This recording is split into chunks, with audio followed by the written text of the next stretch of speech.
ഈ മരങ്ങളൊക്കെ തളിർത്തിട്ട് ആ മഞ്ഞുകാലം അങ്ങ് കഴിഞ്ഞ് ഇപ്പോൾ ഉണങ്ങിയ കൊമ്പൻ ജില്ലേൻ്റെയൊക്കെ മേലെ ഇപ്പോൾ പച്ച ഇലകൾ വന്ന് പ്രത്യേകതരം അനുഭൂതിയാണ് ഈ കാഴ്ച കാണുന്ന സമയത്ത്. കുറച്ച് ആൾതാമസമൊന്നും ഇല്ലാത്ത ഏരിയ, പക്ഷെ എന്നാലും നോക്കി ഏരിയൻ്റെ സൈഡൊക്കെ നോക്കി റോഡ് സൈഡും കാര്യങ്ങളൊക്കെ എത്ര അടിപൊളിയായിട്ടാണ് ഇവരിത് മെയിൻറ്റെയിൻ ചെയ്ത് കൊണ്ടുവരുന്നത്. ശരിക്കും നമ്മൾ അത്ഭുതപ്പെടുത്തുന്നുണ്ട് ഈ ഓരോ കാഴ്ചകൾ.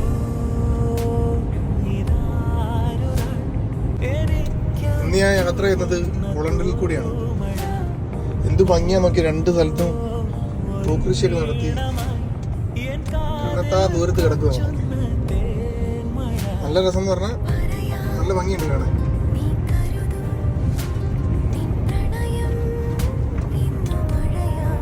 After 800 meters, take the second exit at the traffic circle.